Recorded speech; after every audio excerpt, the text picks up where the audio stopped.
Hello guys, അങ്ങനെ വെനിസിലെ കനാലുകളും ബ്രിഡ്ജുകളും ഇടവഴികൾക്ക് ശേഷം ഞങ്ങളിപ്പോൾ പോയിക്കൊണ്ടിരിക്കുന്നത് കോർട്ടീന ഡാംപെറ്റ്സോ എന്ന് പറഞ്ഞൊരു ക്യൂട്ടായിട്ടുള്ളൊരു സിറ്റിയിലേക്കാണ്. അപ്പോൾ ഞങ്ങളുടെ ഒറിജിനൽ പ്ലാൻ വെനിസിൽ നിന്ന് ഒരു 1 ഡേ ട്രിപ്പ് എടുത്ത് ഡോളോമൈറ്റ്സ് കണ്ടുവരണം എന്നായിരുന്നു. അപ്പോൾ ഡോളോമൈറ്റ്സ് എന്ന് പറയുമ്പോൾ ഇങ്ങനെ മൊത്തം മലകളും മഞ്ഞ് മൂടി കിടക്കുന്നൊരു സ്ഥലമാണ്. വെനിസിൽ നിന്ന് എൻറ്റയർലി ഡിഫറെൻ്റ് ആണ്. വെനിസിൽ നിന്ന് ഒരു 3 hour ഡ്രൈവേ അങ്ങോട്ടേക്കുള്ളൂ. പക്ഷെ നമ്മൾ വെനിസിൽ താമസിച്ചുകൊണ്ടിരുന്ന എയർബിഎൻബിയിലെ ഒരു അപ്പൂപ്പൻ നമ്മളോട് പറഞ്ഞു, നിങ്ങൾ എന്തായാലും ഡോളോമൈറ്റ്സ് പോവല്ലേ, അപ്പോൾ അവിടെ നിന്നൊരു ഡീറ്റൂർ, പോകുന്ന വഴിക്കൊരു ഡീറ്റൂർ എടുക്കുകയാണെങ്കിൽ ഈ ഒരു സിറ്റിയിൽ ഇറങ്ങി നോക്ക്, ഭയങ്കര രസമാണെന്ന് പറഞ്ഞു. അപ്പോൾ നമ്മൾ വെച്ചാൽ എന്തായാലും പോണ വഴിയല്ലേ, അവിടെ നിന്ന് ഇറങ്ങി നോക്കാമെന്ന്. അങ്ങനെ നമ്മൾ ഇപ്പം കോർട്ടീനയിലേക്ക് പോയിക്കൊണ്ടിരിക്കുകയാണ്. കോർട്ടീനയിലെ കാഴ്ചകളാണ് ഇപ്പോൾ നിങ്ങൾ ഈ കണ്ടുകൊണ്ടിരിക്കുന്നത്. ഇറ്റലി മൊത്തത്തിൽ ഒരു അത്ഭുതമായി മാറിക്കൊണ്ടിരിക്കുന്ന നിമിഷങ്ങളായിരുന്നു അത്. കനാലിൽ നിന്നൊക്കെ നേരെ മാറിയിട്ട് വേറെ തന്നെ ഒരു ടെറൈൻ. അപ്പോൾ അതിൻ്റെ ഫസ്റ്റ് ടൈം സ്നോ എക്സ്പീരിയൻസ് ചെയ്യുന്നിരുന്ന ഒരു സ്ഥലമായിരുന്നു കോർട്ടീന. അപ്പോൾ ഞങ്ങൾക്കത് ആ കാരണം കൊണ്ടും കൂടെ സ്പെഷ്യലായിരുന്നു.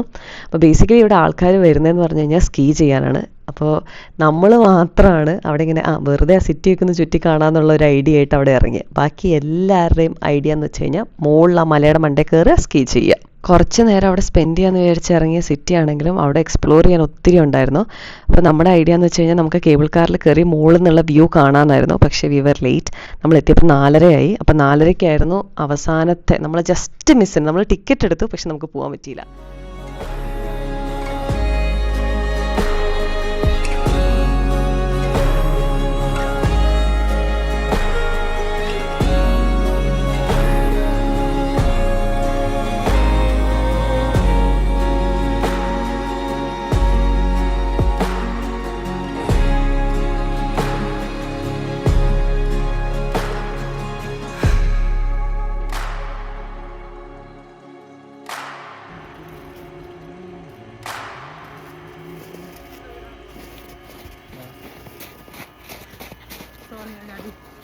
അല്ല, നിന്നെ കൂടെ ചേർത്തെടുത്ത.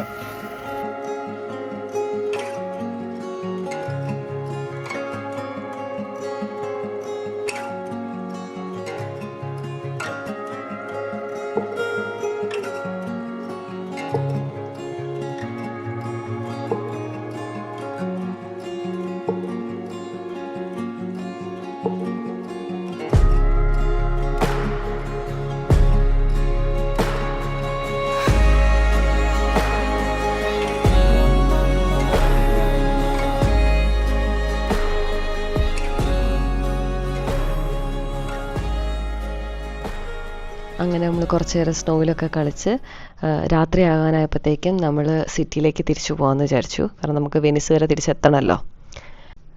രാത്രി ഇത്രയും അലൈവായിട്ടുള്ള ഒരു സിറ്റി, അതും ഇത്ര റിമോട്ടായിട്ടുള്ളൊരു സ്ഥലത്ത് നമ്മൾ ഒട്ടും പ്രതീക്ഷിച്ചതല്ല. അപ്പോൾ നമ്മളവിടെ കോർട്ടീന നമ്മളെ അത്ഭുതപ്പെടുത്തി കളഞ്ഞു. അപ്പോൾ പല സ്ഥലത്തായിട്ട് DJs പ്ലേ ചെയ്തുകൊണ്ടിരിക്കുകയായിരുന്നു. പിന്നെ ആക്ച്വലി ഇതൊരു ക്രിസ്മസ് ടൈമായിരുന്നു. അപ്പോൾ ആ സിറ്റിയിൽ സ്റ്റിൽ ഒരു ക്രിസ്മസ് വൈബും ലൈറ്റിങ്ങും ഒക്കെ ആയിട്ട് ഭയങ്കര ഒരു പ്രത്യേക ഫീലായിരുന്നു.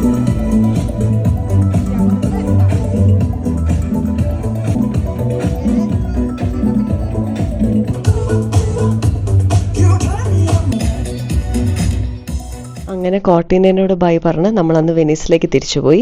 നെക്സ്റ്റ് ഡേ മോർണിംഗ് നമ്മൾ അവിടുന്ന് മിലാനിലേക്ക് പോയി. അപ്പം മിലാൻ റെയിൽവേ സ്റ്റേഷനാണ് ഈ കാണുന്നത്. ഭയങ്കര ഗ്രാൻഡിയർ ആയിട്ടുള്ള ഒരു സ്റ്റേഷനായിരുന്നു. മിലാനിനെ ഫാഷൻ ക്യാപിറ്റൽ എന്ന് വിളിക്കാനുള്ള കാരണം ഞങ്ങൾക്ക് മനസ്സിലായി. നമുക്കിങ്ങനെ നമ്മൾ ഭയങ്കര അണ്ടർ ഡ്രസ്ഡ് ആണല്ലോ എന്നുള്ള ഫീലിംഗ് ആയിരുന്നു. എല്ലാവരും ഭയങ്കര ടിപ്പ് ടോപ്പിലായിരുന്നു. അങ്ങനെ നമ്മൾ മിലാൻ കത്തീഡ്രൽ ജസ്റ്റ് ഒന്ന് കാണാൻ വിചാരിച്ചു. കാരണം നമ്മൾ ഒരു ഈവനിങ് മാത്രം മിലാനിലുള്ളൂ, ഒരു നൈറ്റ് മാത്രം. അത് നെക്സ്റ്റ് ഡേ നമ്മൾ വേറെ സ്ഥലത്തേക്ക് പോവാണ്. അപ്പോൾ നമ്മൾ ആ ഉള്ളൊരു സമയത്ത് നമ്മൾ മിലാൻ കത്തീഡ്രലും പിന്നെ ഓഫ് കോഴ്സ് മിലാൻ ആയതുകൊണ്ട് ഒട്ടുമിക്ക എല്ലാ ലക്ഷറി ബ്രാൻഡുകളും അതിൻ്റെ തൊട്ടടുത്ത് തന്നെ ഉണ്ടായിരുന്നു. നമ്മൾ ജസ്റ്റ് അതിലെ കയറി ഒന്ന് പുറത്തിറങ്ങി. ബിക്കോസ് നമുക്ക് അവിടെ നിന്നൊന്നും മേടിക്കാൻ പറ്റില്ലല്ലോ. പിന്നെ നമ്മൾ നേരെ ഫുഡ് കഴിക്കാനാണ് പോയത്. അതും ഇതുപോലെ തന്നെ ഭയങ്കര വെൽ ഡ്രസ്ഡ് ആയിട്ടുള്ള ഒരു ക്ലാസ് ഏരിയ. അപ്പം നമ്മളിങ്ങനെ മഴയൊക്കെ നനഞ്ഞ കോഴികളെ പോലെ ആയിരുന്നു. അപ്പം നമുക്കിങ്ങനെ അവിടെ നിന്ന് നൈസായി വിട്ടുപിടിച്ച് നമ്മൾ വേറെ ചെറിയ റെസ്റ്റോറൻറ്റിൽ കയറി ഡിന്നറൊക്കെ കഴിച്ച് ഹോട്ടലിലേക്ക് പോയി. അങ്ങനെ മിലാനിൽ നിന്ന് നെക്സ്റ്റ് ഡേ നമ്മുടെ അടുത്ത ഒരു ഡേ ട്രിപ്പായ ലേക്ക് കോമോയിലേക്ക് നമ്മൾ പോവുകയാണ്. അപ്പോൾ അന്ന് നമ്മൾ മിലാനിൽ പോകാനുള്ള രണ്ട് കാരണം എന്ന് പറഞ്ഞു കഴിഞ്ഞാൽ, ഒന്ന് ലേക്ക് കോമോ വിസിറ്റ് ചെയ്യുക, 2 നമുക്ക് തിരിച്ച് ആംസ്റ്റർഡാമിലേക്കുള്ള ഫ്ലൈറ്റ് അവിടെ നിന്നായിരുന്നു. അപ്പോൾ ലേക്ക് കോമോ നമ്മളിങ്ങനെ ഫോട്ടോസൊക്കെ കണ്ട് ഭയങ്കര ബ്യൂട്ടിഫുൾ ആയിട്ടുള്ള സ്ഥലമാണെന്ന് പറഞ്ഞാണ് അങ്ങോട്ട് പോയത്. അപ്പോൾ നമ്മുടെ പ്ലാൻ എന്ന് പറഞ്ഞു കഴിഞ്ഞാൽ അവിടെ കുറച്ച് ഐലൻഡ്സ് ഉണ്ട്, അവിടേക്ക് പോകാനായിരുന്നു. പക്ഷേ വിധിയുടെ വിളയാട്ടം പോലെ നമ്മൾ പ്ലാൻ ചെയ്ത പോലെ ഒന്നുമല്ല ഈ ട്രിപ്പ് പോയത്. നമ്മൾ വേറെ ആ ലേക്ക് കോമോയിൽ ഇറങ്ങി. അപ്പോൾ അവിടെ ഒരു കേബിൾ കാർ കണ്ടു. അപ്പോൾ നമ്മൾ വിചാരിച്ചു എന്നാൽ പിന്നെ ജസ്റ്റ് ഒന്ന് കേബിൾ കാറിൻ്റെ മണ്ടയിൽ കയറി നോക്കാമെന്ന്.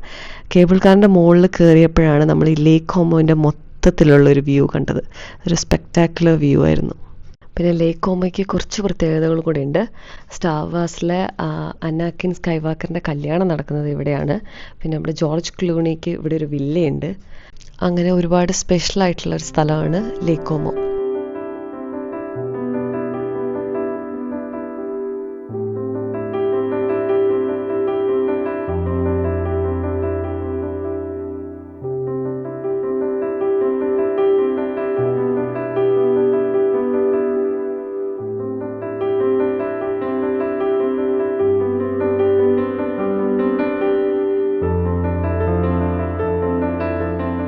അങ്ങനെ നമ്മൾ കേബിൾ കാർ റൈഡ് എടുത്ത് മുകളിലെത്തിയ പോയിന്റിലാണ് നമ്മൾ കാണുന്നത്. അവിടെ നിന്ന് ഒരു ഹൈക്ക് ഉണ്ട്, ഒരു ലുക്ക് ഔട്ട് ടവറിലേക്ക്. അപ്പോൾ അവിടെ നിന്ന് കയറുകയാണെങ്കിൽ നമുക്ക് ഈ ലേക്ക് കോമോൻ്റെ മൊത്തത്തിലുള്ള വ്യൂ കാണാമെന്ന്. അപ്പോൾ പിന്നെ നമ്മളൊന്നും നോക്കിയില്ല, നമ്മൾ ഹൈക്ക് ചെയ്യാമെന്ന് വിചാരിച്ചു. ഒരു കുഞ്ഞ് ഹൈക്കായിരുന്നു. ഭയങ്കര ബ്യൂട്ടിഫുൾ ആയിട്ടുള്ള വഴികളിലൂടെയുള്ള ഒരു ചെറിയ കയറ്റം.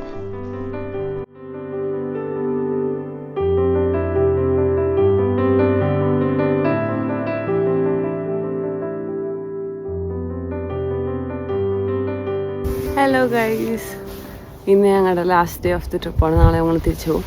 അപ്പം ഞങ്ങൾ മിലാനിൽ തൊട്ടടുത്തുള്ള സ്ഥലമായ ലേക്ക് കോമോ എന്ന് പറഞ്ഞൊരു ലേക്ക് ഉണ്ട്. അവിടുന്ന് ഒരു 1 hour, ഏകദേശം 1.5 hour ഉണ്ടാവും മിലാനിന്ന്. നമ്മളിവിടെ എത്തി. ഞങ്ങൾ കുഞ്ഞ് ഒരു കേബിൾ കാറിൽ കയറിയിട്ട് പിന്നെ കുഞ്ഞ് ഹൈക്ക് എടുത്തുകൊണ്ടിരിക്കുക. ആ ഹൈക്ക് എന്നുള്ള വ്യൂ കാണിച്ചു തരാമേ.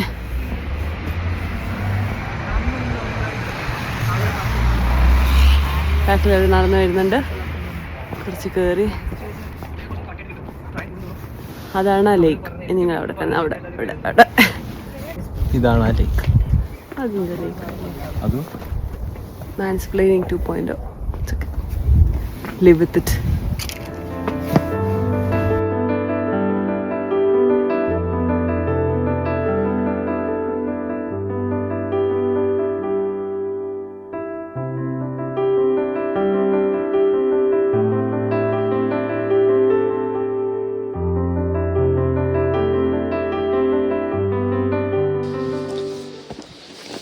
എങ്ങനെയുണ്ട് കയറ്റാം?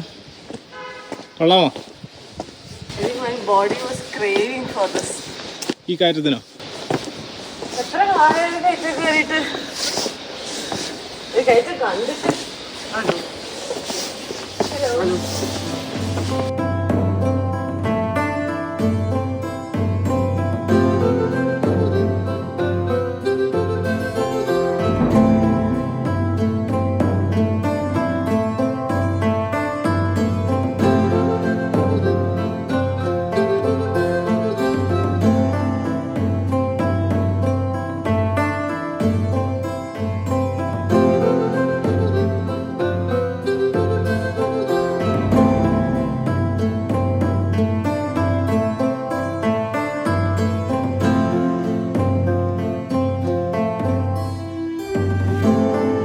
ആക്ച്വലി ഞങ്ങൾ വിചാരിച്ചതിൻ്റെ ഒരു 10 മടങ്ങ് ബ്യൂട്ടി ആയിരുന്നു മുകളിലെത്തിയപ്പം. കാരണം നമ്മളിങ്ങനെ വലിയ ഐഡിയ ഒന്നും ഇല്ലാതെ, കാരണം നമ്മൾ ഗൂഗിൾ മാപ്പിൽ പോലും കണ്ടിട്ടില്ല മുകളിൽ കയറിയുള്ള വ്യൂ എങ്ങനെയായിരിക്കും ഒന്നും. നമ്മൾ ചുമ്മാ ഹൈക്ക് ചെയ്യാമെന്ന് വിചാരിച്ച് കയറി. പക്ഷേ മുകളിലെത്തിയിട്ടുള്ള വ്യൂ സൂപ്പറായിരുന്നു. ഒരു വശത്ത് ലേക്ക്, മറുവശത്ത് കുറച്ച് മൗണ്ടൻസും സെറ്റിൽമെൻറ്റ്സും ഒക്കെ ആയിട്ട്.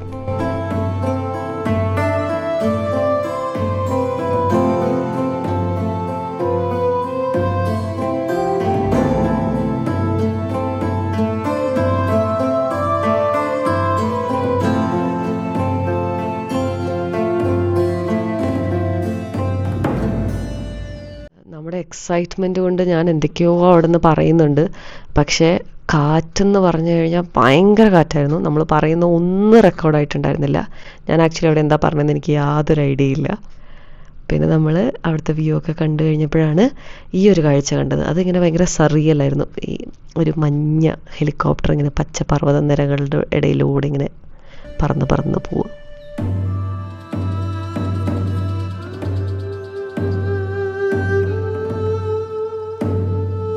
പിന്നെ നമ്മൾ ആ മുകളിൽ നിന്ന് നേരെ ഒരു ഫുഡൊക്കെ കഴിക്കാൻ വേണ്ടി താഴത്തേക്ക് ഇറങ്ങി തുടങ്ങി. അങ്ങനെ നമ്മൾ നേരെ താഴെ എത്തിക്കഴിഞ്ഞപ്പം ലേക്ക് കോമോൻ്റെ കുറച്ച് രാത്രിയുള്ള കാഴ്ചകളും കൂടെ കണ്ട് നമ്മൾ മൊത്തത്തിൽ ഇറ്റലിനോട് ടാറ്റ ബൈ ബൈ പറഞ്ഞു. അപ്പോൾ അടുത്തൊരു വ്ളോഗിൽ കാണുന്നവരെ ബൈ ഗായ്സ്.